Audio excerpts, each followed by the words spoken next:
we have our HA service successfully initialized and set up already. You'll see the two partitions and their serial number associated with it. It appends a number to it for tracking, so 00, 01, and it can go up and up and up and increment. There's no client, so that's what we're going to do now. We're going to assign that client. If I go over to this section, you can see I can also initialize crypto user, and I can activate the roles if they haven't been already using the PED. So I can set a new crypto officer challenge all through here. I already configured that during the initialization phase, so I don't need to. So let's go to our client. I already copied over the client jar that we provide.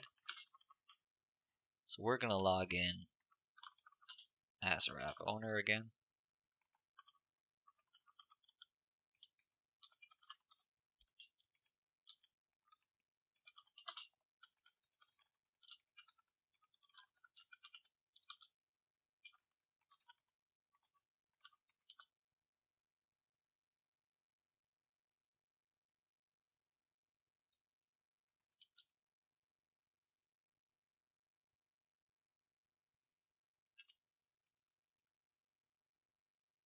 Great, so we have our three services that are available. I'm going to use the HA service.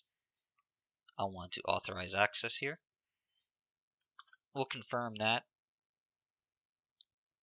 And when it's doing this authorization process, CCC has already been activated. CCC already activated the partitions, so that challenge is cached already, and you shouldn't have to require using the black key to log on it anymore. And what it should do is set up this HA group on the client now. So it should configure all those different components that you should see. So what is the challenge that we need to use? This is the crypto officer challenge. So let's put that in and configure that HA group.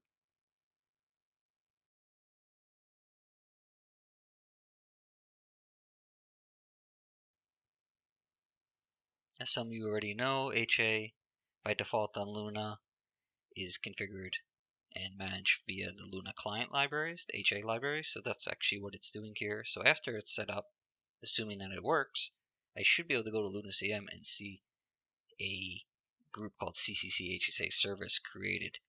And from there, I can configure additional properties from active standby, retry intervals, etc. But that part should be configured for you during this step, which is why it takes a little bit longer than your standard standalone partition, which is much simpler setup.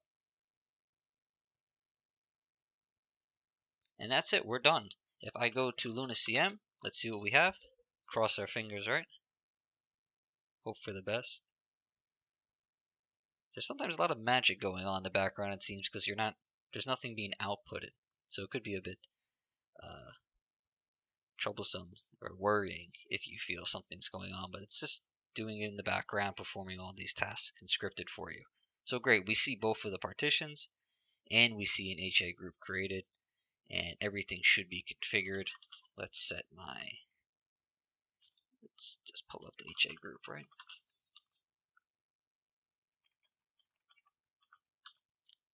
Check out the synchronization status. In this case, we have both group members added, auto recovery is disabled, and some of the defaults are there, but everything from here on out is the same as any other